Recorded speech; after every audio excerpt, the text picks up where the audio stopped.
Sometimes the person who breaks your heart is the same person you used to sing lullabies to. That's a hard truth nobody prepares you for. I'm Tabitha, and I never thought I'd be afraid of my own child. But fear has a funny way of sneaking up on you, wearing a familiar face. The laundry basket felt heavy in my arms as I walked toward the small cottage behind the big house. The cottage where they made me sleep now, like I was some visitor who overstayed her welcome. That beautiful mansion ahead used to be mine and my husband's dream. Now I couldn't even get past the front gate without permission. A truck pulled up, loud and rumbling, and I heard a voice that made my whole body freeze. Tabitha. It was my brother Marcus. The one person in this world who never treated me like I was invisible. I dropped the basket, clothes tumbling onto the grass. Shame hit me faster than relief. He stepped out of his truck, boots crunching on the gravel, and his eyes went straight to the cottage door I'd just come through, then to the mansion towering behind me. Tabby, he said, walking closer. Why are you coming out of that storage shed? His voice was confused, maybe even angry. And why on earth aren't you living in the mansion you and Richard built together? Before I could answer, before I could make up some excuse that would protect my son, another voice cut through the air like a knife. My son Marcus. He was standing on the balcony of the mansion, arms crossed, looking down at us like a king surveying his kingdom. His wife Nicole stood beside him, smiling in that sweet way that fooled everybody but me. Then Marcus said the words that nearly knocked me to my knees. That house belongs to my wife and her people now. And if Mom tries to come near it, I'll hit her again. The way he said again made the air go cold. Marcus spun around so fast I thought he might fall. His fists clenched tight, and I saw his whole body go stiff like he was trying not to explode. I stood there frozen. When your own child threatens you, your body remembers. It remembers the sting, the shock, the fear. And you learn to be very, very quiet. If you've ever felt your heart drop because of someone you loved, leave a small heart in the comments. Let me know I'm not alone. Marcus didn't move right away. He just stared at my son like he was trying to figure out if he'd heard wrong. But I knew he hadn't. My son sat down on a patio chair, phone in his hand, acting like what he just said was normal. Like threatening your mother was just another Tuesday. You good uncle? Marcus said, his tone casual, careless. We're handling things. Mom's fine where she is. This house is ours now. A man's got to lead his household, you know? He said it with such confidence, like he'd been practicing that line. Like someone had told him that being cruel made him strong. Marcus took one step toward the balcony. Just one. But I could see 20 years of patience about to snap. Marcus, I whispered, my voice shaking. Please don't. He glanced back at me, and his eyes were full of questions. Questions I wasn't ready to answer. Not out here. Not with my son watching like this was all some kind of game. My son shrugged, unbothered. I said what I said. And right there, standing in the yard where my husband used to plant tomatoes with his bare hands, I realized something terrible. I wasn't just living behind my own home. I was living under my son's boot. Marcus turned back to me slowly, carefully, like he was afraid the moment might shatter. His voice dropped low, shaking with anger and heartbreak mixed together. Tabby, what happened to you? I couldn't answer him. Not there. Not with Marcus still sitting up high, watching us like we were characters in his show. So I did what I'd been doing for weeks. I swallowed the hurt, picked up my laundry basket, and kept my voice as steady as I could. Come inside, I told Marcus. Let me put these things away. He followed me into the cottage, the little square building that used to hold garden tools and old furniture. Now it held my whole life. A bed pushed against the wall, a hot plate on a wobbly table, a few dishes stacked in a crate. Pictures of my husband were leaning against the wall because I had no nails to hang them. Marcus's eyes moved over everything, taking it all in. He's always been like that, even when we were kids. He notices things, sees what other people ignore. I set the basket down and busied myself folding towels, just so I didn't have to look at him. Tabitha, he said softly. I asked you a question. I know, I said. My throat felt tight. But the answer isn't short. He pulled out the only chair I had and sat down, hands folded. I'm not going anywhere, he said. Take your time. It started with a letter, I finally said. Not the hitting. Not the yelling. Just a letter. His eyebrows pulled together. What letter? The instructions Richard left, I said. My husband's name still hurt to say out loud. It felt like opening a window and letting cold air rush in. Richard got sick fast. Too fast. Before he passed, he sat me down and drew out a plan for everything. The house, the money, the land. He said he was protecting me from things I didn't want to think about. I didn't understand then. Do now. If you've ever watched someone you love try to protect you from the future, drop a heart in the comments. Richard put everything in my name, I continued. The mansion, the bank accounts, all of it. But he wrote something special about Marcus. He said our son could only touch anything if he proved himself. If he was respectful, responsible, and kind to me. No anger. No cruelty. No violence. That was the rule. Marcus nodded. That sounds like Richard. Smart man. The problem is, I said, I never told Marcus about that part. I thought it would just guide him quietly. Like a fence he wouldn't notice until he was older and ready. Who found it? Marcus asked. Because that boy out there is acting like someone promised him a castle. Not him, I said. Nicole. The name tasted bitter. I can still remember that day clear as glass. The house was full of people bringing food and saying sorry for your loss. Nicole offered to help me sort through Richard's office. I was so tired from crying that I said yes. I left her alone in there with all those papers and locked drawers. She found the letter, I said. Saw that everything was in my name. Saw the rule about Marcus having to be good. Marcus leaned forward. What did she do? She didn't come to me, I said. She went straight to him.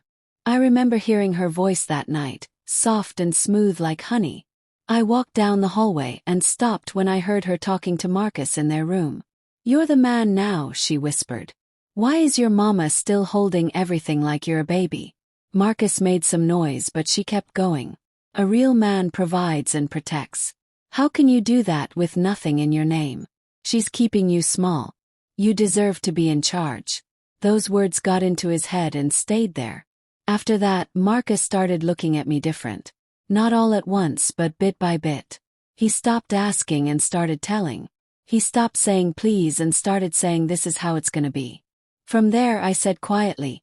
He started treating me like I was blocking his path instead of being on his team. All because she twisted that letter into something ugly. The first time my son raised his hand to me, it wasn't during a big fight. It came from a piece of paper. I could still feel the weight of that evening pressing down on me as I sat with Marcus in that tiny cottage.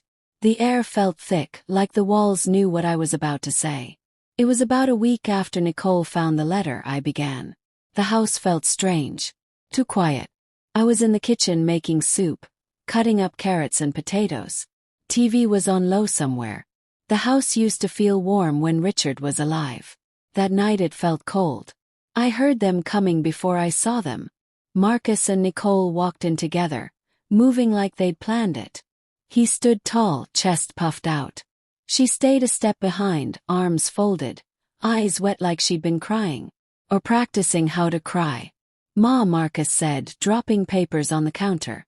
We need to talk about something important. I wiped my hands on a towel. My heart started beating faster. What's this? Just a simple form, he said. So I can handle things better. Bills, repairs, taxes. Nicole's uncle said it'll make everything easier. You're still here, but I'll manage it. Like a man should. He said simple like it was no big deal. But his jaw was tight. Nicole stepped closer, her voice soft and shaky. Mama Tabitha, we're trying to build a future. Start businesses. Make investments. But we can't do anything with everything stuck in your name. It's holding Marcus back. It's stressing him out. He can't sleep. Her eyes looked shiny with tears. But I've lived long enough to know when someone's performing. Picked up the papers. The words were confusing. Big legal words I didn't understand. Sections marked in yellow. Name. His name. Address. Somewhere in the middle I saw the words transfer of control, and my hands started shaking. I don't understand this, I said quietly. Your daddy already set everything up. There's no reason to rush and change things. Marcus's face went hard. Dad's dead, he snapped. I'm a man now. I should be in charge of things. Why do you have to control everything? Even from the grave. That word control didn't come from him. Came from Nicole. I could hear her voice in his words. I'm not signing something I don't understand, I said, pushing the papers back. If you want to manage something, we can sit down and talk. But not like this. Nicole gasped like I'd slapped her. She put her hand on her chest. See? She whispered to Marcus. Told you. She doesn't trust you. She'd rather keep you small than let you be the man you're supposed to be. He turned to her, and I saw hurt and anger fighting in his face. That's not what she's saying, I said quickly. Don't twist my words, girl. Nicole stepped back like I'd hit her. Tears spilled down her cheeks now. I'm just trying to help my husband, she cried. We're drowning, and you're standing on dry land holding the rope. My head started pounding. Marcus, we are not drowning, I said. The bills are paid. The house is safe. There's money saved. You're not broke. You're just impatient. His face got cold. So you don't think I can lead my own family? That's what you're saying. I'm saying you don't need to take things from your own mother to prove you're strong, I said. The word take hung in the air like smoke. His hand moved faster than my brain could follow. 1 second I was standing. The next, my face exploded in hot, stinging pain. The slap turned my head sideways. My hand flew up to my cheek. I tasted something metallic. There was no one else there. No cameras. No neighbors. Just the three of us and the sound of his palm against my skin. Nicole gasped, but it was a tiny sound, like she was surprised he did it in front of her. Not that he did it at all. Marcus's chest moved up and down fast. His eyes were wide, like even he was shocked by what his hand had done. We looked at each other, mother and son, with something broken lying between us. Something you can't glue back together. Slowly I stood up straight. I didn't cry. The tears stayed stuck somewhere deep inside. I lowered my hand and looked right at him. I'm not signing, I said quietly. Not now. Not tomorrow. Not ever. Back in the cottage, my voice faded out. Marcus hadn't moved the whole time I was talking. His hands were squeezed together so tight his knuckles looked white. When he finally spoke, his voice was low and controlled, like he was holding back thunder. You didn't tell anyone, he said. Why? I looked at Marcus's hands instead of his face. Those hands had built me a bookshelf when I was sad, fixed my car when it broke down, held my hand at Richard's funeral. Now they were just clenched on my small table, waiting for an answer I was ashamed to give. Because he's my only child, I said. The words came out soft, but they carried heavy weight. I carried that boy inside me. I held him when he was scared. I prayed over him every night. Somewhere inside I kept thinking the slap was just one bad moment. That if I waited, the son I raised would come back. Marcus's jaw moved. Obi. I thought it was grief, I said. His daddy dying. Money worries. Wife whispering in his ear. I told myself he was confused.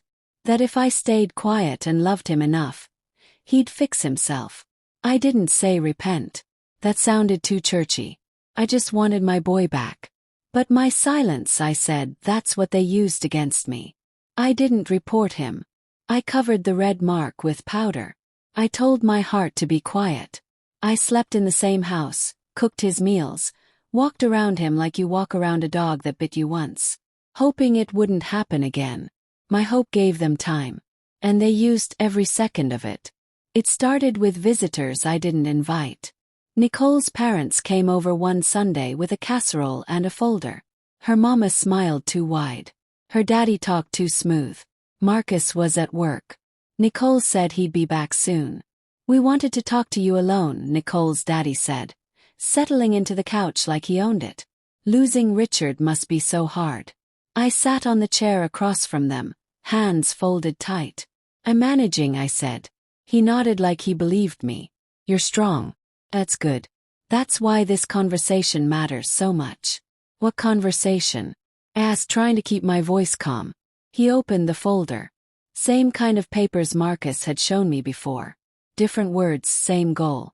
My name, the mansion address, language about giving Marcus control so he could lead the family forward. You and our son-in-law are stuck, he said. He's trying to be a man. Trying to provide and lead. But he feels blocked. I felt my back stiffen. Blocked how? By a setup that doesn't fit anymore, he said smoothly. Everything in your name. Nothing in his. Makes him feel like a child. And when a man feels small in his own home, that's dangerous. For everyone. He let those words sit there. Not quite a threat. Just a hint of what could happen if I didn't make things easier. We're not trying to take anything, he added. This is about trust. About legacy. A good mother lets her son step up when it's time. Those words dug under my skin. I heard my own mama in them. The way she used to say boys need to be men, even when they're wrong. I thought about Richard's letter, about how he wanted to protect me. Then I thought about Marcus's face the night he hit me. Hurt, angry, ashamed. Maybe I thought if I made it easier he wouldn't feel so pushed. Maybe this was the way back to my son. Nicole's mama leaned forward. You've done so much, Miss Tabitha, she said. You built. You sacrificed. Now it's his turn. Don't let fear stop you from trusting him. Fear. She wasn't wrong. I was scared. Scared of losing the house, yes. But more scared of losing my child completely. My fingers shook when they pushed the pen toward me. No yelling. No hitting. No threats I could point to later. Just a room full of carefully chosen words about love and trust and letting go. I didn't read every line. My eyes saw temporary and could be changed back. The rest blurred together. My heart screamed no. My guilt whispered yes. My grief just sat there, heavy, pushing me toward whatever would make the noise stop. My hand moved. Sign. Back in the cottage, I finally looked up at Marcus. Saying it out loud made me feel raw, like I just handed him proof that I failed myself. He didn't yell. Didn't shake me. He just stared for a long, burning moment. When he spoke, his voice was quiet but firm. Sis, they used your grief like a weapon. They didn't waste a single day after my signature dried. The house started changing fast. Where there used to be Richard's jazz music and my morning coffee routine, there were strange voices, boxes piled up, people I'd never met carrying in furniture I hadn't chosen. Nicole's daddy walked through every room with a clipboard, talking about rearranging the property like he'd been there when we poured the foundation. I started waking up to trucks in the driveway. One morning I walked into the hallway and almost tripped over a rolled-up rug. My wedding photo, the big beautiful one Richard loved, had been taken off the wall and set on the floor next to a box labeled random stuff. I picked it up, holding the frame close. Who moved this? I asked. Nicole's mother glanced over from the window where she was measuring with a tape like she owned the sunlight. We're just making space, she said. Don't worry, Miss Tabitha. Once we get organized, everything will run smoother. Organized. Like my life was a messy closet. Marcus walked in from outside just then, keys jingling, face red from the heat. He looked at the scene like it was normal. Like we'd all agreed to this. Marcus, I said, holding up the picture. Why is our bedroom being cleared out? Why are they acting like this is their house? He shifted his weight, eyes sliding away before he looked back at me. Ma, it's not that serious, he said. They're helping. We signed that paper, remember? I'm in charge now. I told them to set things up so we can really move forward. That paper wasn't about giving them my home, I said. This is still my house. Your daddy's house. You can't just. He cut me off with a sharp breath. Here you go, he muttered. Dramatic. Always making things bigger than they are. This is why nothing gets done. Something inside me flinched at that word. Dramatic. Like my feelings were a problem. A few days later, Nicole's daddy called what he named a family meeting. I stood in my own living room while he pointed at walls and corners, talking about knocking things down, turning spaces into offices. Nicole nodded along, adding little ideas. Marcus stayed close to him, soaking up his approval like a plant in the sun. I felt like a stranger in my own life. That night I decided I needed to take back something. Anything. Even just my clothes. I waited until the house got quiet, until the noise stopped. Then I walked down the hallway to my bedroom. The same room where I'd rocked Marcus as a baby. Where I'd cried on the floor after Richard's side of the closet went empty. I reached for the handle. The door didn't turn. A shiny new lock stared back at me. My heart jumped. I pressed my hand flat against the wood.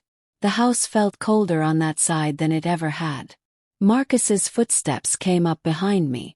"Ma, what are you doing?" "Getting my clothes," I said. "Open this door." He rubbed the back of his neck, looking at the lock. "We changed it," he said. "We needed a place to keep important papers without people touching them." My voice stayed calm, but something rattled inside me. "That is my room. My bed. My closet. You can't lock the woman who paid for this house out of her own space." He sighed, long and annoyed. "You're too upset to live in here right now," he said slowly, like he was explaining something simple to a child. "You keep fighting every decision. Stressing Nicole. Stressing me. It's not healthy. You should move to the cottage. Just for a while. Give us room to breathe." I turned to face him fully. "I'm not moving out of my own home so you can pretend to be king," I said. "You want space. Go stay with her parents." His jaw got tight. The air between us thickened. I reached for the handle again, ready to bang on the door if I had to. His hand shot out and grabbed my arm. Fingers digging into skin that was already tired and thin. The grip wasn't a slap. It wasn't a push. It was worse. A slow, controlled squeeze that said I can hurt you more if I choose to. Pain shot up my arm. I gasped, not just from the pressure, but from the shock that he was touching me like this again. "Ma," he said through his teeth, face close to mine. Go to the cottage. Let us handle this. You being here isn't working." His thumb pressed into a tender spot, and I had to bite the inside of my cheek to keep from crying out. I pulled back slowly, sliding my arm free like it was caught in thorns. I looked at my son, my only child, and saw a stranger who decided my place in his life could be downgraded to the back corner of the property. I moved to the cottage that night with one suitcase and a bruise spreading under my sleeve. Sitting across from Marcus now, I touched that same spot without thinking. His eyes followed the movement. "He grabbed you again," he said slowly, voice flat. He nodded. No extra words. Marcus's face went cold in a way I'd never seen. His voice dropping into something dangerous and calm. "Tabby, what he did is a crime." Marcus didn't say much after that. He just stood up from the chair like it had shocked him and walked to the window, staring at the mansion like it was a puzzle he was solving. "Where is he now?" he asked. "Up front," I said. "He doesn't go far. Just far enough to act like I'm not here." Marcus nodded once, then turned, that calm look sliding over his face. "Stay here," he told me. "I need to speak with him alone." My stomach tightened. "Marcus, don't go out there angry," I said. "He's all ready. I heard you," he cut in gently. "I'm not going to touch him. I'm going to talk to him like a man who doesn't realize how close he is to losing everything." I watched him walk out. His back was straight. His steps were slow and careful. When the door closed, the quiet felt heavier than the noise. I moved to the window and pulled back the curtain just enough to see. Marcus was on the balcony again, legs stretched out, phone in hand. Marcus stepped into the yard and stopped a few feet from the steps. He didn't shout. He didn't wave his arms. He just stood there with his hands folded like he was in a meeting. "Marcus," he said. My son looked up, bored. "What's up, Uncle?" "We need to talk," Marcus replied. "Man to man." Marcus smirked, leaning back. "We're talking now." Marcus didn't react. "You put your hands on your mother," he said. "And you had her sign papers when she was grieving. I'm going to ask you once. Do you understand how wrong that is?" I couldn't hear every word from where I stood, but I saw the change in Marcus's face. The casual look slipped, then hardened into something else. Defense. Pride. He sat up, leaning forward. You weren't here, he said loud enough for me to catch. You don't get to tell me how to run my house. My house. There it was again. Marcus's shoulders stayed loose, but I knew that look. He was tightening inside. It's not your house, he said evenly. You know that. Your father put it in your mother's name for a reason. Richard trusted you, but he trusted her more. And this is how you're repaying both of them. Marcus laughed once, sharp and empty. Richard is gone, he said. He never called him Dad when he was making a point. And that paper mama sign says I run things now. You're a guest here, same as her. Flinched. Marcus stepped closer to the stairs. That paper is fraud, he said. Signed under pressure after you already hit her. If a judge sees it, things won't go the way you think. You could lose more than this house, Marcus. You could lose your freedom. Something flashed in my son's eyes. Fear buried fast. He glanced toward the door like he was checking if Nicole was listening. You think you can just come here and threaten me with courts? He snapped. You've been gone for years. You don't know what me and my wife have been dealing with. We're trying to build something, and Mama keeps stepping in like she's the only one who ever struggled. Marcus shook his head slowly. She's not stepping in, he said. She's being pushed out. There's a difference. Marcus stood up now, closing the space between them. Even from the window I could see the tension in his shoulders, the way his hands balled up. Listen, he said, voice low and mean. Whatever problem you think you're going to start, don't touch any paperwork. Talk to anybody. And I'll say Mama attacked Nicole first. I'll say she's unstable. Old people lose it all the time, right? Who do you think they'll believe? The young couple building a life, or the widow in the shed? My hand flew to my mouth. He had it planned. He had a story ready to tell. Marcus's head tilted slightly, like he'd just been handed evidence. You'd lie under oath? He asked quietly. Marcus shrugged. I'll do what I need to do to protect my family. You do what you need to do, Uncle. But don't forget you don't live here. You don't know anything. The words hung in the air like a rope pulled tight. Marcus didn't argue. He stood there for a long moment just looking at him. Then he turned and walked back toward the cottage. His face was blank in a way that scared me more than anger ever could. When he came inside, he closed the door gently and leaned against it, eyes shut for half a second. Then he looked at me. What did he say? I whispered, even though I'd already felt it in my bones. Marcus's voice was steady, but something final lived in it now. He's not confused, Tabby, he said. He's calculated. He already has lies ready. He's willing to destroy you to keep what he thinks is his. My throat went dry. So what do we do? He didn't pause this time. The softness was gone. Only steel was left. You need to let me file charges. The words file charges settled over the cottage like dust after something collapses. I sat there staring at Marcus, hands pressed flat on my legs to stop them shaking. He looked so sure, so clear, like the path was simple. Wrong happened. Law steps in. Wrong gets fixed. On paper that was true. In a mother's chest it felt impossible. Marcus, no, I said finally. He blinked once.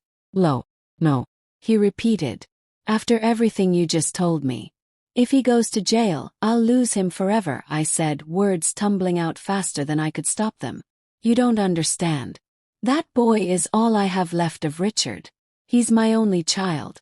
I can't be the one who puts my son behind bars. Marcus's mouth tightened. He's putting himself there, he said. I'm just reading the law. I heard him, but my mind went somewhere else. Back to a different version of Marcus. Muller. Tufter. I saw him in the driveway the day Richard taught him to ride a bike. Marcus's skinny legs shaking. Richard jogging behind with one big hand on the seat.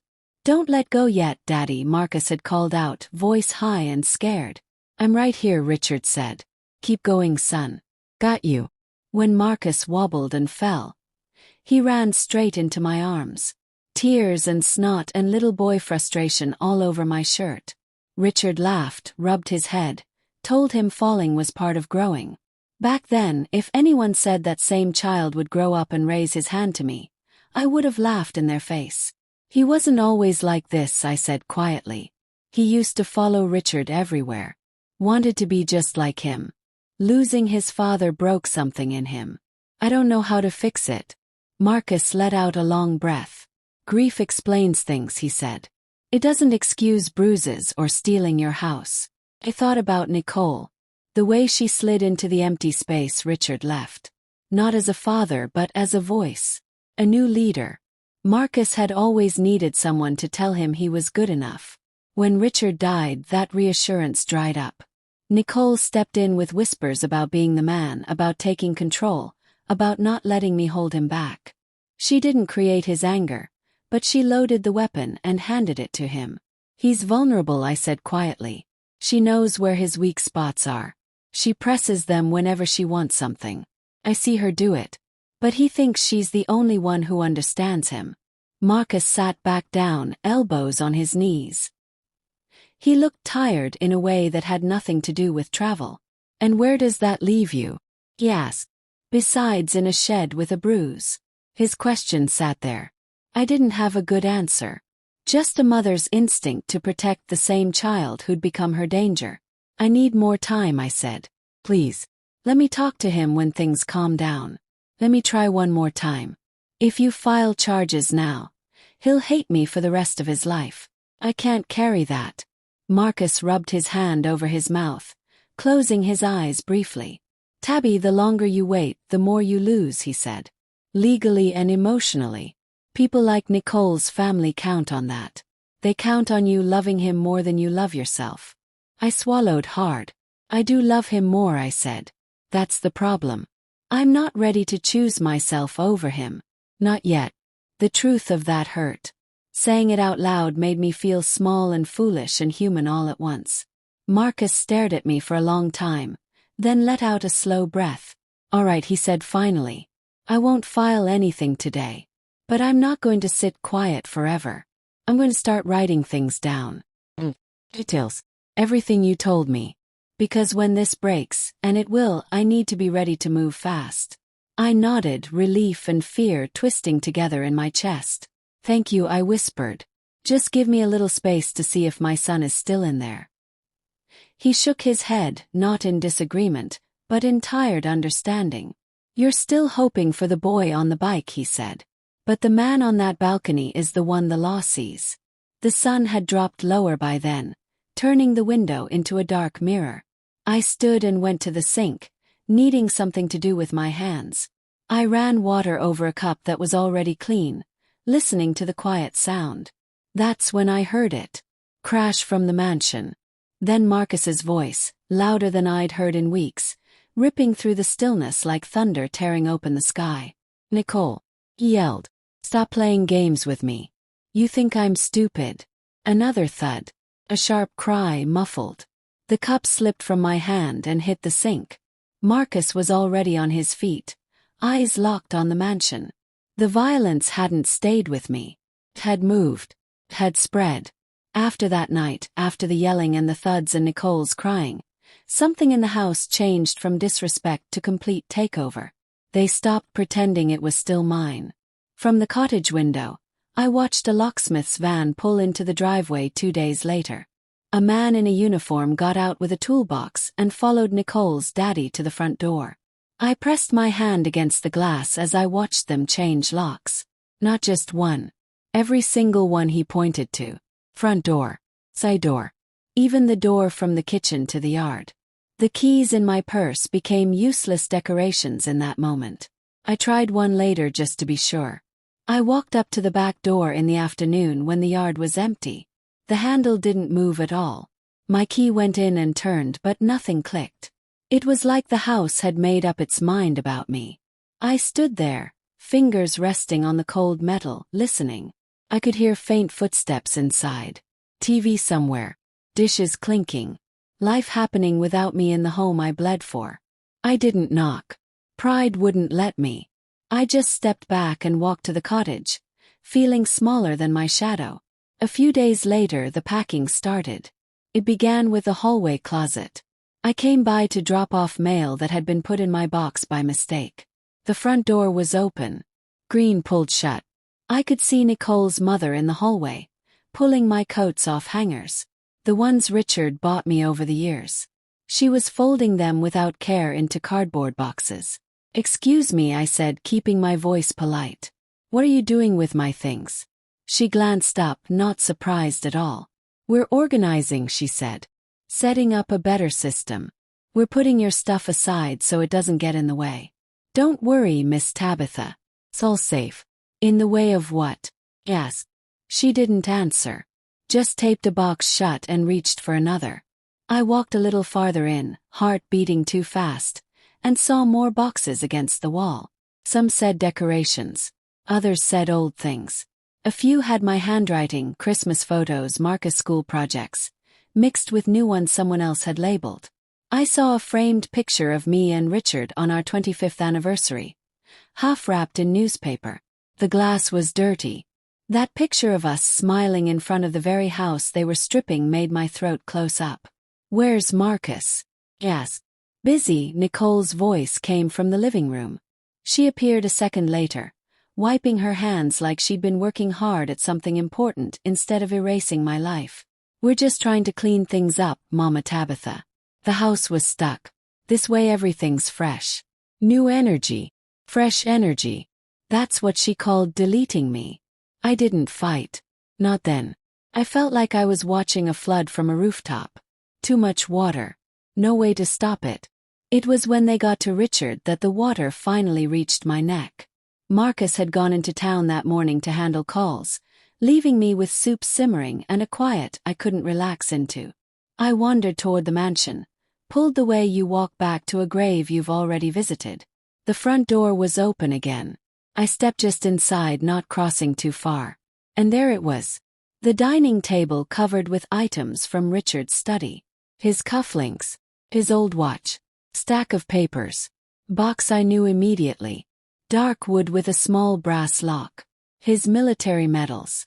Nicole's daddy was standing over the table, sorting things into piles. He picked up the box, opened it, glanced inside, then closed it with a look that said it meant nothing. "We don't need all this old junk," he muttered to Nicole's mother. "Most of this can go. No point keeping dead weight around." Before I could stop myself, I was across the room. "Put that down," I said, voice shaking. They both turned, surprised I was that far inside. "That's my husband's," I said, pointing at the box. "Those are his medals. You don't touch those." Nicole's father rolled his shoulders like he was stretching after work. "These were in a drawer," he said. "Nobody mentioned them. We're cleaning out things that don't help the new setup. Old symbols. Old energy." "Those aren't symbols," I snapped. "That's his service. Years of his life in that box. Put it back where you found it." He hesitated, then shrugged, annoyed. "We can keep them in storage if it matters," he said. "But they don't need to be front and center. We're building a new legacy now." "New legacy." He turned toward a big trash bag in the corner, and for one horrible second I saw his hand tilt like he was going to drop the box in. He changed direction at the last second, tossing it carelessly into a half-full box labeled random. The sound of it knocking against other things, pens, papers, some trinket, cracked something inside me. I saw in that one careless move exactly where I stood in this new world they were building. An inconvenience to push aside. Same as Richard's memory. My knees gave out before my pride could catch me. I hit the edge of a chair and sank into it, breathing like someone had stolen all the air from the room. My chest burned. Eyes blurred as I watched them keep sorting, keep packing like my breaking didn't matter. I don't remember standing back up. I just remember being in the doorway again, then stumbling across the yard. The house behind me alive with movement. My side heavy with silence. Marcus's car was pulling back in when I reached the cottage. He saw my face before I said a word and hurried over. Briefcase forgotten on the seat. "Tabby, what happened?" he asked, reaching for my arm. I looked up at him, vision hot and wet, and for the first time since all this started, I didn't try to soften anything. "File whatever you need to file," I whispered. They came for my son while the sky was still the color of bruises. A hard knock rattled the cottage door just before sunrise. The kind of knock that doesn't belong to family or neighbors. I sat up in bed, heart already racing before my brain woke up. Marcus was sleeping on the small couch, still half-dressed from the night before, papers spread on the coffee table. He was on his feet before I could stand. "Stay here," he said, voice low but clear. Through the thin curtains I saw them. 2 police cars at the end of the driveway. Headlights cutting long beams across the yard. Another plain car behind them. Uniforms. Dark jackets. A woman officer near the front talking to someone I recognized from the station downtown. The man Marcus had spent hours with the day before. He'd done it. He'd filed for domestic violence, elder abuse, and fraud like he promised. Somewhere between my whisper of "file whatever you need to file" and this gray morning, my brother had turned my pain into paperwork with teeth. The officers moved with quiet urgency toward the mansion, boots scraping the walkway. Marcus stepped outside, met them halfway, shook hands, spoke in that clipped tone I knew from courtrooms. I couldn't hear the words, but I saw the nods, the exchange of documents, the pointing toward the mansion. The house was still. Windows dark. Marcus never woke early if he could help it. Nicole likes slow mornings, coffee in bed, long phone scrolling. This kind of arrival belonged to a different world. One they never thought would touch them. The lead officer walked up to the front door and knocked, firm and steady. Another stood slightly behind, hand near his belt. Third moved to the side, watching the yard, watching us. I stood in the open doorway now, arms wrapped around myself, bare feet on cool tile. I could feel my heartbeat in my throat. The porch light came on. After a moment the door opened and Marcus appeared, squinting, shirtless, confusion still stuck to his face. "What's this?" he asked, voice thick with sleep. "Marcus Johnson," the officer said, reading from a paper. "Yeah," he said slowly, standing straighter. "That's me." The officer's tone stayed calm, almost kind. "We have orders to take you in," he said. "There are complaints filed about domestic violence and harm against an elder in this home, and statements about forced signing of documents. You need to come with us." The confusion on Marcus's face changed fast to disbelief, then to anger. "This some kind of joke?" he snapped. "My house." Nicole appeared behind him in a robe, eyes wide, hair wrapped. "What's going on?" she demanded, voice high. Marcus stepped forward then. Not close enough to crowd, but near enough to be felt. "It's not a joke," he said steadily. "They're here on real charges. You had plenty of time to choose a different path." Marcus's eyes shot past the officers and landed on me at the cottage door. His eyes narrowed. He saw the way I was holding the frame, the nightgown, the fear. He put it together faster than I wanted. "You called them," he said, voice shaking. I swallowed hard. "I told the truth," I said. "Your uncle handled the rest." The officer stepped closer. "Sir, you need to put on shoes and come with us peacefully," he said. "We can do this easy." Marcus's chest rose and fell like he'd been running. He looked at Nicole, at her wide, panicked eyes. She grabbed his arm. "Do something," she hissed. "You said you had this under control." That lit something in him. He yanked his arm free. "You're not taking me anywhere," he barked. "This is my property. You have no right showing up like this." One of the officers stepped onto the porch. "Sir, the property isn't in your name," he said. "We're not here about that. We're here because of the physical harm and pressure described in the complaint. If you resist, more charges get added." The word complaint hung heavy. Had weight. Had my voice in it. My bruises. The story of those papers and that lock and that grip on my arm. Marcus shoved the officer's hand away when he reached for him. "Don't touch me," he snapped. "You can't prove anything." In a blink, the calm changed. 2 officers moved in, one taking his arm, the other behind him. No beating. No drama. Just practiced movements. Hands guiding his wrists behind his back. Metal cuffs clicking into place. Nicole screamed his name, grabbing at his shoulder until another officer gently moved her aside, telling her to calm down, that he needed space. I watched my son, the same boy who once held Richard's hand in parking lots, being led down the front steps in handcuffs. The sight cut through every wall I'd built. I felt like my heart was splitting along cracks that had been there for months. As they opened the back door of the car, Marcus twisted his head toward me. His face was a knot of rage, betrayal, and something else that hurt to see. "Mom, you did this," he shouted. The words hit harder than his hand ever had. In that moment, with red and blue lights bouncing off the walls of the house we built, something inside me finally broke all the way through. The first time I told the whole story out loud, it wasn't in my kitchen or living room. It was in a cold courtroom with a judge looking down at me and my son sitting at a table in a jail uniform that didn't make him look like a child again. "State your name for the record," the clerk said. My hands were shaking before I reached the stand. I gripped the side as I sat, trying to keep my knees from knocking. "Tabitha Johnson," I said.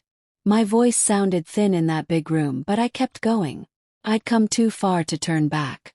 Marcus stood a few feet away, notepad in hand, suit pressed, face calm but protective.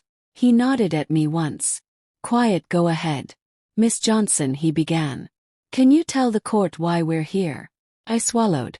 The microphone picked up the soft sound of my breath. "Because my son raised his hand to me," I said. "And because he used that fear to make me sign something I didn't understand so he could take over my house." The judge leaned forward. She was a black woman, maybe a little older than me, with tired eyes that had seen more sad days than good in that room. But when I said my son raised his hand to me, something in her face changed. "Take your time," Marcus said. "Tell us what happened, starting with the first time." So I did. I told them about the night in the kitchen, the stack of papers, the word simple, the way his hand flew before his mind caught up. I didn't make it sound bigger or smaller. I just laid it out piece by piece like setting plates on a table. I told them about the second time, the new lock on my bedroom door, me reaching for the handle, his fingers clamping down on my arm like a warning. How he said I was too upset to live in the home I paid for. How I left that night with a suitcase instead of my dignity. "How did that make you feel?" Marcus asked softly. Shame rose in my throat. Like I'd been kicked out of my own life, I said. Like being his mother had been changed into a problem he needed to move out of the way. I saw the judge's jaw move just a little. Then came the part that burned the most. I told them how Nicole's parents sat me down, wrapped guilt in soft words, told me a good mother lets her son lead. How they slid the pen toward me while my heart screamed no and my fear whispered yes. How I signed not because I agreed, but because I was tired and scared and still believed love might bring my boy back. "Did you understand the paper would be used to treat the house like it wasn't yours anymore?" Marcus asked. "No," I said firmly. "If I had, we wouldn't be sitting here." He nodded and stepped back. The prosecutor took over, asking a few questions. Then it was the defense's turn.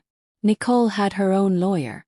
She sat a few chairs away from Marcus, hair done, face made up like she was going to brunch, not a hearing.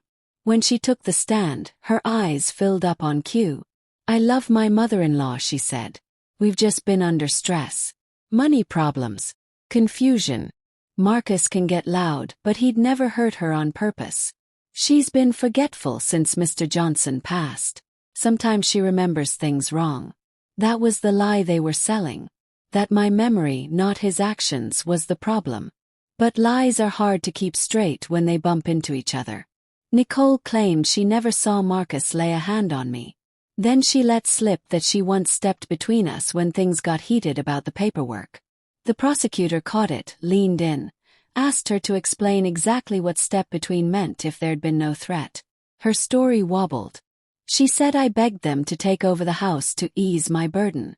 But the messages Marcus had pulled from my phone, me asking Marcus to slow down, to talk, to stop rushing, told a different story.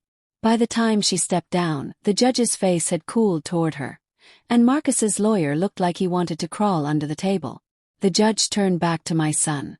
"Given the testimony and the pattern of aggression and control over an elder," she said, "bail is denied. The court takes elder abuse seriously, and the risk of more harm is too high." The words landed like a gavel before she even brought it down. Marcus's shoulders slumped, then tensed again. He didn't look at me. Marcus stood one more time. Your Honor, with permission, he said, there's one more document that needs to go on record. He reached into his briefcase and pulled out a worn but carefully protected folder. Richard's will, with the rule that started this war. When Marcus slid that folder onto the table, it felt like Richard had just walked into the courtroom and taken a seat beside me. The judge adjusted her glasses, looked down at the first page, and read the heading quietly. Last Will and Testament of Richard Johnson. Her eyes moved, then stopped. Marcus spoke, voice steady. Your Honor, this is the original will made before Mr. Johnson's death. It sets ownership of the home and includes a specific rule about their son, Marcus. My fingers pressed against my skirt, smoothing wrinkles that weren't there. I'd seen those papers before, in a bank office with Richard's hand over mine. Seeing them now under bright lights and the weight of law made my chest ache. The judge flipped to the rule Marcus had marked. Read it aloud, she said. He nodded. Yes, Your Honor. He cleared his throat. Any inheritance or property access given to my son Marcus Johnson is strictly conditional. He must show emotional stability, financial responsibility, and respectful behavior toward his mother. Any act of violence, pressure, or cruelty toward her immediately removes his access to my estate. The room went quiet in a way no church ever has. Even the air listened. Marcus set the paper down gently. Your Honor, he continued, we've already heard testimony of multiple acts of violence, pressure, and calculated control toward his mother. Under Mr. Johnson's own words, Marcus disqualified himself before he ever tried to claim authority. Legally and morally, he had no right to treat this house or this woman as his property. The judge leaned back, eyes staying on the page. I watched her mouth tighten, watched her tap a pen slowly against the bench as she thought. That pen tap was a countdown for Marcus's illusions. At the defense table, my son stared straight ahead, jaw clenched so tight a muscle jumped near his temple. I couldn't tell if he was hearing the words or if his mind had built a wall around them. Nicole's reaction was different. Her eyes moved from the judge to Marcus to the paper, then to Marcus. Her face shifted in tiny, telling ways. First confusion, then understanding, then the kind of anger that doesn't come from love, but from watching an investment fail. She'd married a man she thought was heir to a house, land, and whatever money Richard left. Now, in a few sentences, she was learning he'd never had guaranteed access to any of it. Every dollar, every brick. It all depended on how he treated me. And he'd already failed that test. Miss Johnson, the judge said, turning back to me. Did your son know about this rule? No, Your Honor, I said. We never told him. His father wanted it there as protection, not a punishment. Marcus only knew everything was in my name. Nicole found the rule. She used it to say I was holding him back. The judge's eyes moved to Nicole. You saw this document. Nicole wet her lips. I saw that it was in her name, she said carefully. I didn't study all the language. The judge didn't argue. She just nodded once, like she was filing that answer away with all the other cracks in Nicole's story. Very well, she said. But the language is clear. This court recognizes the rule as binding intent. Any inheritance claim by Mr. Marcus Johnson is removed by his own actions toward his mother. The gavel didn't fall yet, but the sound might as well have. Something final moved through the room. Marcus's shoulders flinched. For the first time his eyes slid toward me. Just a glance, but it carried 12 kinds of hurt. Betrayal. Wounded pride. Like I'd written that rule myself instead of his father trying to protect both of us. On the row behind the defense table, Nicole shifted slightly away from him. It was small. Almost nothing. Few inches of space. Her hands folding into her lap instead of resting on his chair. But I saw it. That was the moment she understood. The man beside her was not a path to wealth and security. He was now a man in a jumpsuit with no guaranteed future and no legal right to the house she tried to take. Marcus moved to the side, done speaking for now. The prosecutor summarized the violence, the pressure, the forced signing, the rule. Marcus's lawyer tried to object, to suggest stress and confusion, but the words floated weak against Richard's clear written intent. This court, the judge said slowly, is deeply troubled by the pattern of behavior toward Miss Johnson. We also find that any property transfer obtained under this kind of pressure is invalid. Pressure voids consent. The alleged transfer of authority has no legal weight.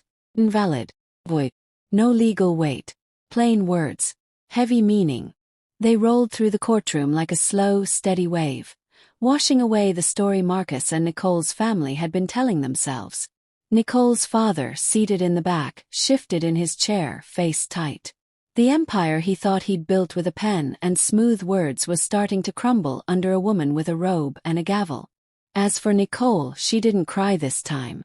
She didn't reach for Marcus's hand. She sat very still, eyes unfocused, lips pressed together. I could almost see the math in her head. The house no longer guaranteed. Marcus's access cut. His temper on record. His future uncertain. During a short break, I watched her stand and step away from the defense table completely. She walked to the hallway near the bathrooms, pulled out her phone, and dialed with quick fingers. Her back was to us, but her posture said everything. Shoulders straight, chin up, voice low and controlled. I couldn't hear the words, but I knew the tone. Not a wife calling a husband's friend. Client calling for separate help. Nicole was hiring her own lawyer. If the rule ended Marcus's dreams, what happened next ended his marriage. It started with a stack of papers Marcus slid across the table. Printed screenshots, neatly clipped. I'd seen some of those messages when they first came in, glowing on Marcus's phone while he smirked at the screen. Back then I thought they were just couple talk. I didn't know they were bricks in a wall going up between us. Your Honor, the prosecutor said, we'd like to call Mrs. Nicole Johnson back to the stand. She'd changed since the first hearing. The soft, innocent wife act was gone. The makeup was sharper. The clothes more business than brunch. Her own lawyer walked beside her now. Not Marcus's. They didn't even look at each other as she passed his table. Once she was sworn back in, the prosecutor began gently. Mrs. Johnson, earlier you described your relationship with the defendant's mother as loving but strained. You also denied encouraging any conflict between them. Is that correct? Nicole folded her hands, eyes wide. Yes, she said. I tried to keep peace.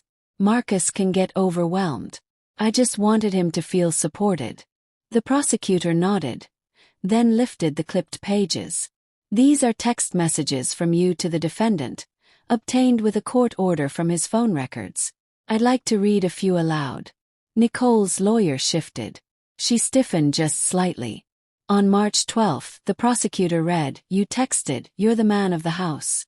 You can't let your mom keep running things like you're still a little boy. Did you send this? Nicole swallowed. Yes, she said quietly. I was trying to encourage him. On April 4, the prosecutor continued, you wrote, your mom treats you like a child. If you don't take control, she'll never respect you as a husband. Is that your message as well? Nicole's jaw clenched. I sent that, she admitted. But I didn't mean for him to hurt her. The prosecutor didn't push that yet. She flipped to another page.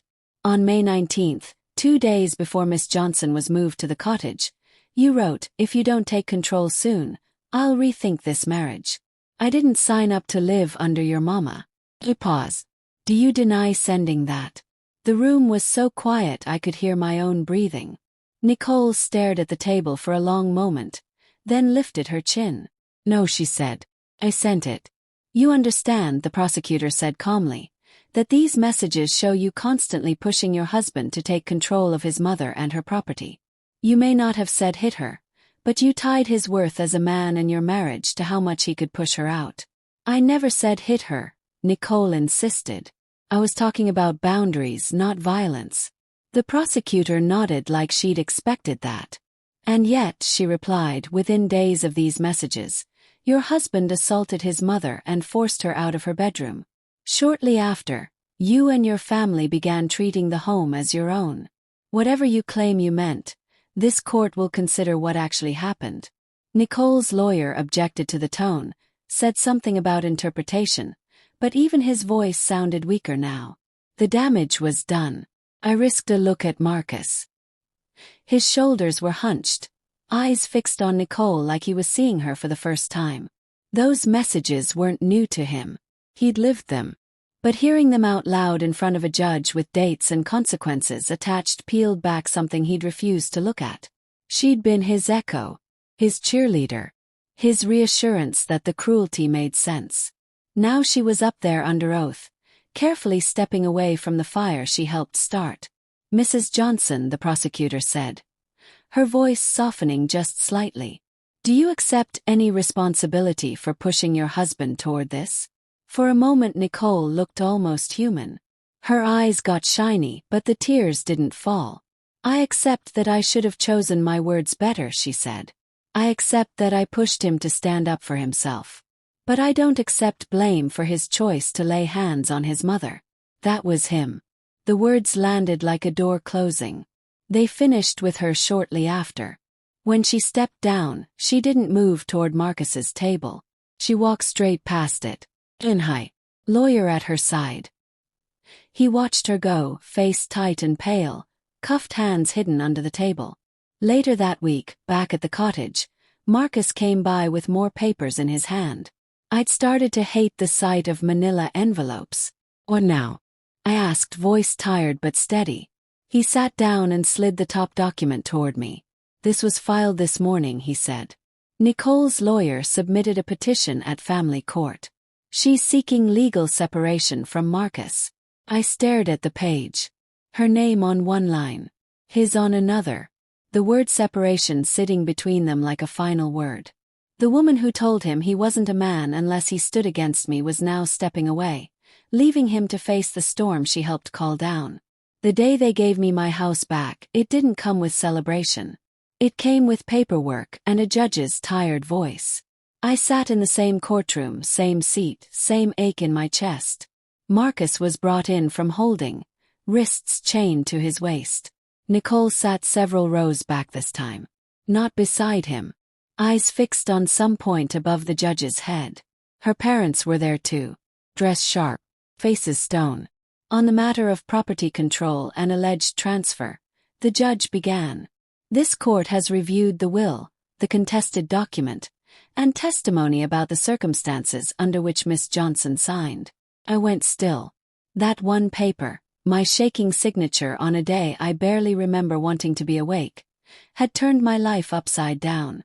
"The court finds," she continued, "that the signature was obtained under significant emotional pressure and in the shadow of ongoing physical threats." Marcus didn't move, but I felt him focus beside me. "Pressure voids consent," the judge said clearly. "The transfer document presented by the defense is invalid and unenforceable. Legal ownership of the Johnson home remains solely with Miss Tabitha Johnson." The words didn't rush in. They settled slowly, like rain after a long drought. Mansion ownership restored. The house had always been mine on paper. Today it became mine out loud. Behind me I heard Nicole's mother take in a sharp breath. A sound like someone had slammed a door in her face. Her father's jaw clenched. No scene. No outburst. Just silent fury. The judge wasn't done. "Furthermore," she added, "given the pattern of manipulation and the involvement of non-owners in attempting to restructure the household without Miss Johnson's informed consent, this court orders that all individuals other than Miss Johnson must leave the premises within 48 hours. Leave. 48 hours. She looked toward the prosecutor. "Law enforcement will supervise compliance," she said. "We will not tolerate further intimidation or delay." When the gavel finally fell, it was almost gentle. People started to stand. Benches creaked. Papers rustled. Shoes shuffled toward the aisle. I stayed seated, hands curled around the edge of the bench. Took a second for my body to remember how to stand. Marcus touched my elbow. "Come on, Tabby," he murmured. "You need air." We stepped outside into brightness. The sun felt different on my face. Not softer. Just honest. No lies. "So that's it," I said quietly. "They really have to leave." "Yes," Marcus said. "They can appeal if they want, but that won't stop the order. 48 hours with officers there." They can't claim confusion. I nodded, more to myself than to him. 48 hours. And the house would be empty of everyone except the woman who'd once filled it with hope. They scheduled the supervised move-out for the next afternoon. 2 police cars pulled up right on time. Lights off. Engines low. The officer spoke with Nicole's parents at the door. Showed them the order again, set the rules. No harassment. No damage. No blocking access. Marcus wasn't there. He was still in custody. For once his absence made the house feel less dangerous. I stood on the walkway. Not on the porch. I watched them come in and out. Nicole's mother carrying pillows and kitchen items. Her father wrestling suitcases down the steps. Nicole herself moved slower, gathering clothes, shoes, small boxes from the bedroom that used to be my sanctuary. Nobody shouted. Nobody cursed. The only sounds were footsteps, doors, the trunk of their car opening and closing, the murmur of officers keeping track. Cold silence stretched over it all, thicker than anger. At one point Nicole looked up and saw me.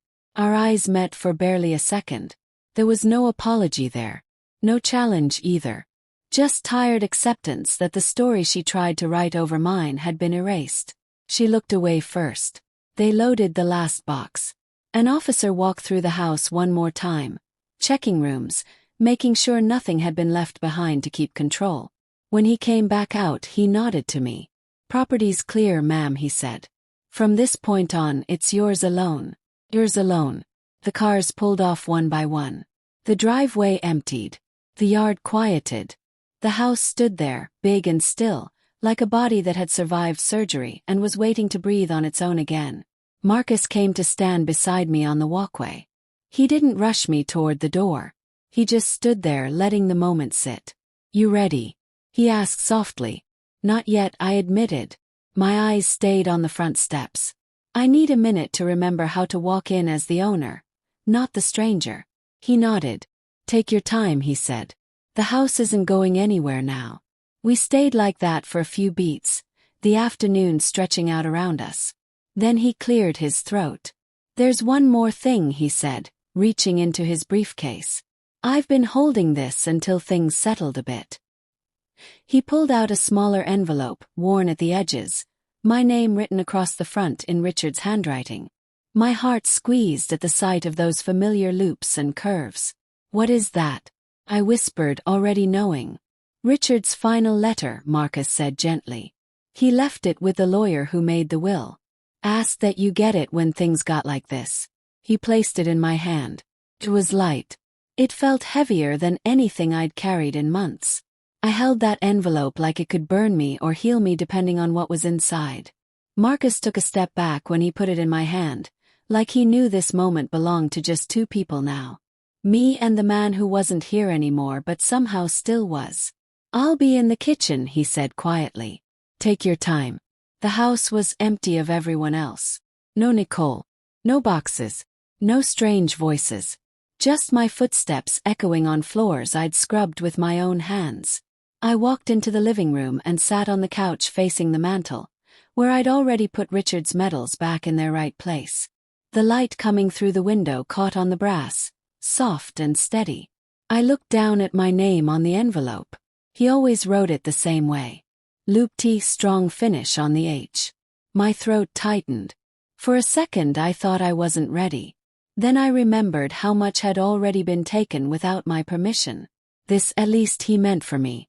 I slid my finger under the flap and opened it. His handwriting stared back at me. Not typed words. Not legal language. Just Richard the way he wrote grocery lists and birthday cards. A little uneven when he got tired. Strong when he was sure. "Tabby," the letter began. I read it in his voice. He told me he'd started writing after the second time he caught Marcus talking about what's mine when you're gone instead of how are you feeling today. He didn't say it to hurt our son. He said it because he loved him enough to see the parts that scared him. "I've seen something growing in him," he wrote. "Not evil. Just entitlement. A belief that being our son means being owed things instead of being trusted with them." He said he'd watched the way Marcus's eyes lit up more at talk of property than talk of responsibility. How he brushed off gentle correction. How he started measuring himself against what other men had instead of who they were. "I know you," Richard wrote. "You'll excuse it. You'll say he'll grow out of it. You'll love him past where it's safe to stand. I had to put something in place to protect you from that part of yourself. That was the rule. Not punishment for Marcus, but protection for me." He explained why he trusted Marcus with the will. Said my brother had a kind of strength I sometimes refused to have when it came to our son. "If things ever get bad," he wrote, "I need you to let Marcus do what you won't let yourself do. Let him protect you. Even from Marcus if it comes to that." My hands trembled as I read those lines. Every part of me that had said don't call the police, don't file charges. He's your only child, felt seen and gently challenged. Then came the part that broke me open. "If you're reading this, something went wrong," Richard wrote. "Maybe I'm gone and you're trying to hold everything together with your bare hands. Maybe the boy I love forgot who raised him. Whatever happened, listen to me. Don't choose guilt over peace. Don't stay in harm's way because you feel bad for the person hurting you." A tear slipped down my cheek and landed on the paper, blurring one of his words. I wiped it quickly like I could undo the damage. "My last wish for you," he wrote, "is not that you keep this house at any cost. It's that you keep yourself. If that means saying no to our son, say no. If that means walking away from his chaos, walk. Don't let my memory chain you to suffering. I didn't build this life so you could bleed inside it." By the time I reached the end, I wasn't crying from fear. I was crying because someone had finally given me permission to stop feeling like a traitor for saving myself. I pressed the letter to my chest and let the sobs come. Ugly, shaking ones that left salt on my lips and loosened something in my back that had been clenched for months. For the first time since this all started, I wasn't imagining what I could have done differently. I was just letting go. When the tears slowed, I stood up on shaky legs, walked over to the mantel, and set the letter beside his medals. His service to this country was in that box. His service to me was in these pages. Both deserved a place of honor. I was still standing there when Marcus's phone buzzed in the kitchen. I heard him answer, voice low, then go silent for a moment. He walked back into the living room, face unreadable. "Who was that?" I asked, voice rough but calmer than I felt. He studied me like he was weighing how much to say, then chose the whole truth. "That was the jail," he said softly. "Marcus put in a request. He wants to see you." The morning I went to see my son in jail, I put on clean clothes, slipped Richard's letter into my purse, and checked my face in the mirror. The woman looking back at me wasn't the one they pushed into the cottage. She stood a little taller. Marcus offered to drive. I let him, but I told him I'd go in alone. He nodded. "I'll be right out here." The jail smelled like bleach and exhaustion. A deputy walked me through the metal detector, past buzzing doors, into a row of glass booths. I sat, picked up the cold plastic phone and waited. My hands were damp, but my spirit was steady. They brought Marcus out.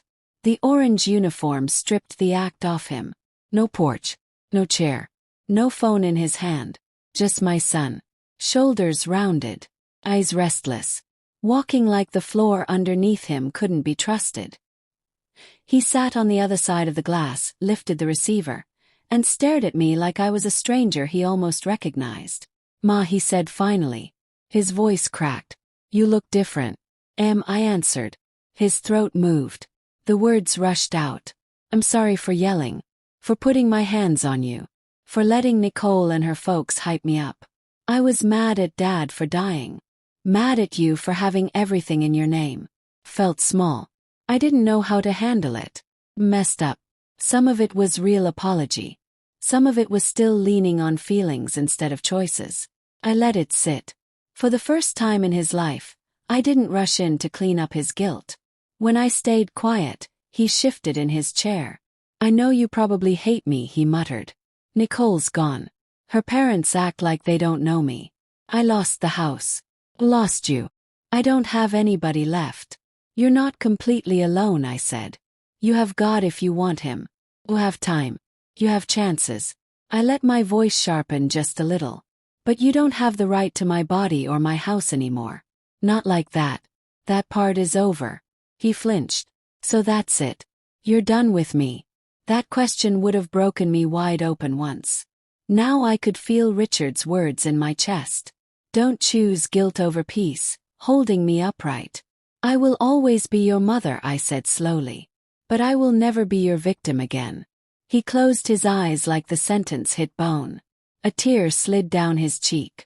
Ma, I don't know how to fix this, he whispered. That's not a quick thing, I told him. That's years. With truth. With help. With you deciding you're done being the man who pushed his mama out of her own house. Took a breath. I forgive you enough not to stand where you can hit me again. The rest is on you. He looked up, searching my face for the softness I used to hand him on a plate.